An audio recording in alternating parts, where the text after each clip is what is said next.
मी अलका दोडे, मराठी विभाग प्रमुख, आजी सोनियाचा दिनू या विषयावर बोलणार आहे. 3 ऑक्टोबर 2004 रोजी भारत सरकारने मराठी भाषेला अभिजात भाषेचा दर्जा देण्याचा निर्णय घेतला. तो सुदिन अवतरला. सुवर्ण अक्षरांनी कोरून ठेवावा असा हा दिवस आला. मराठी प्रेमींचा आनंद गगनात मावेनासा झाला. म्हणूनच आजी सोनियाचा दिनू असे म्हणावेसे वाटते. अभिजात भाषेचा दर्जा मिळाला म्हणजे नेमकं काय झालं? अभिजात म्हणजे काय? तर अभिजात म्हणजे प्राचीनता, श्रेष्ठता, स्वयंभूपणा. एखाद्या भाषेच्या समृद्धीवरती राज्य मान्यतेची मोहर उमटणे म्हणजे तिला अभिजात भाषेचा दर्जा देणं असं म्हणता येईल. अभिजात भाषेचा दर्जा मिळण्याकरता आवश्यक असलेले सर्व निकष मराठी भाषेत जाणवले. मराठी भाषेचा नोंदवलेला इतिहास हा अति प्राचीन आहे. 1500 ते 2000 वर्ष जुना इतिहास आहे. मराठी भाषेला अभिजात भाषेचा दर्जा मिळाल्यामुळे सर्वात महत्त्वाचा फायदा असा होणार आहे की मराठी माणसाचा अभिजात न्यूनगंड दूर व्हायला नक्कीच मदत होणार आहे. तसेच भारतातील 450 विद्यापीठांमध्ये मराठी शिकण्याची सोय केली जाणार आहे. प्राचीन ग्रंथांचा अनुवाद केला जाणार आहे. महाराष्ट्रातील 12,000 ग्रंथालयांना सशक्त केले जाणार आहे. मराठी भाषा व तिच्या परंपरांचे जतन, संवर्धन केले जाणार आहे. त्यामुळे मराठी भाषेचा वारसा देखील पुढील पिढ्यांपर्यंत पोहोचू शकेल. मराठी भाषेतील प्राचीन साहित्य, भाषाशास्त्र तसेच व्याकरण यावर आधारित अभ्यास केला जाईल. मराठी भाषेतून संशोधन केले जाईल. विद्यापीठांमध्ये विशेष अभ्यासक्रम सुरू करण्याची मदत मिळेल.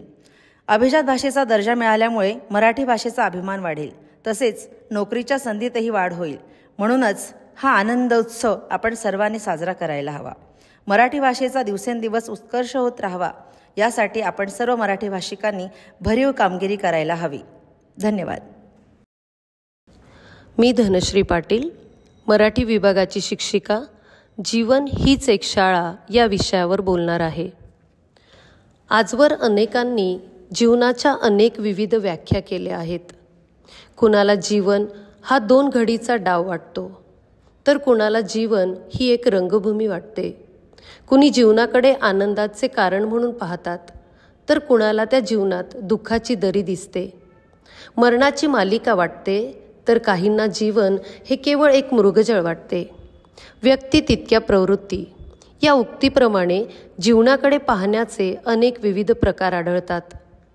जीवनाची अशीच एक व्याख्या नुकतीच माझ्या वाचनात आली. ती म्हणजे जीवन ही एक शाळा आहे.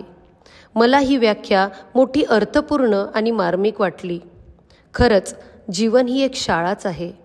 या शाळेत आपण नित्य नवीन काहीतरी शिकत असतो. म्हणून तर कवी नारायण सुर्वे म्हणतात, दुःख झेलावे कसे, पुन्हा जगावे कसे, हे मी जीवनरूपी शाळेतच शिकलो.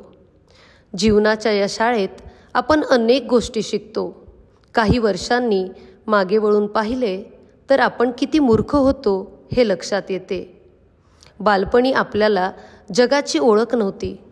सारे जग सुंदर, निष्पाप वाटत होते. पण जीवनाच्या शाळेत विद्यार्थी झाल्यावर लक्षात आले की दिसतं तसं नसतं आणि म्हणूनच जग फसतं. हळूहळू जगातील सर्व डावपेच उलगडू लागतात. बालपण सरतं आणि स्वतःच्या पायावर उभे राहावे लागतं.